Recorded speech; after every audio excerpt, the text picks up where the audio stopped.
Hello to all.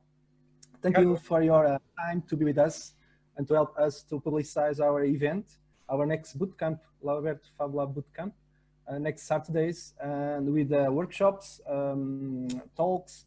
Can you present yourself, Miguel? Okay, my name is Miguel.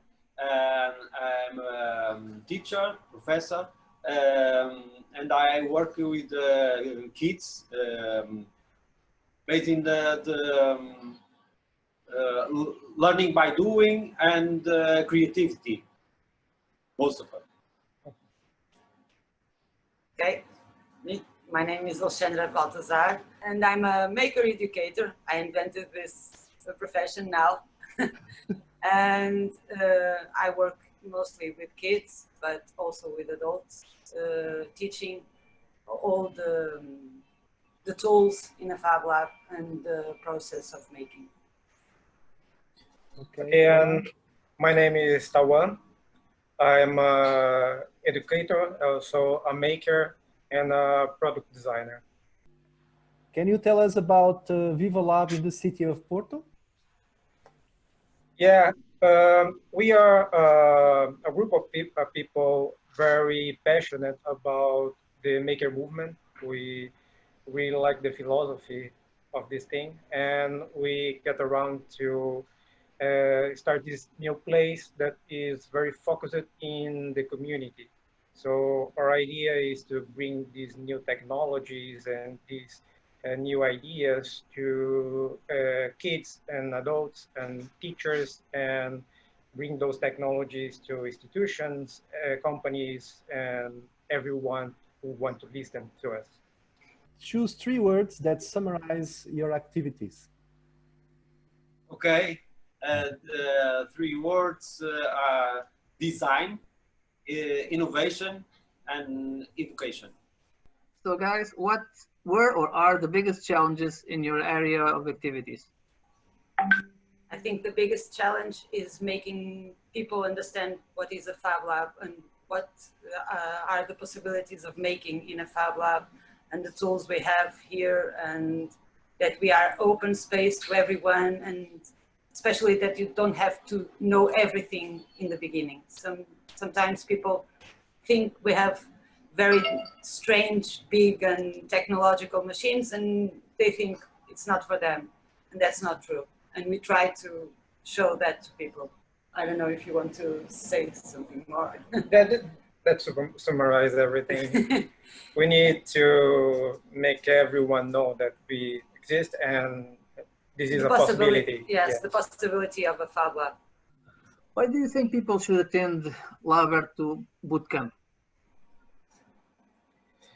Okay, we in VIVA Lab have had some experience teaching teachers and teaching kids about the maker education and the maker philosophy, and we have great results. Everyone start to understand the possibilities of what they can do in classes or what they can do for themselves, and it's a knowledge very that bring empowerment. And also because we attended last lab experience, and that's why VIVA Lab exists. Yeah. we all got together, so I think that's a great great reason to go. Yes.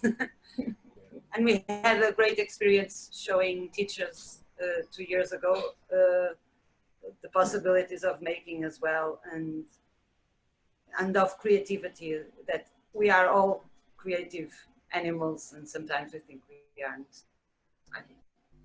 Yeah. And I think that this process here keep evolving. Yeah, and now we have the certainty that it will be very important in this moment that we bring more innovation to the world. And I think the maker education is a very important tool. Yes, and also with COVID and school at home, or half at home, half in schools next year, having the possibility to make, and the process of making and feeling the learning by doing and by error, it's very important, and it's much more, you feel much more what you learn. It's more emotional. The learning is more emotional. So I think all the teachers, by experiencing this, they will feel that is important to transmit to the kids. I think when we learn and when we teach and we experience the learning with kids, one thing is that we notice is very important is the autonomy that the kids start to grow themselves, and the possibilities that they that opens in the hands and the minds. So it's a kind of a process to empower the kids and the adults, of course, but we work very much with kids, and then we start to notice that the kids have no limits, and start with no restraints to things, and I think it's very important to pass this this experience to the kids, and they can build and dream, and the possibilities make real, and I think it's very important this work with the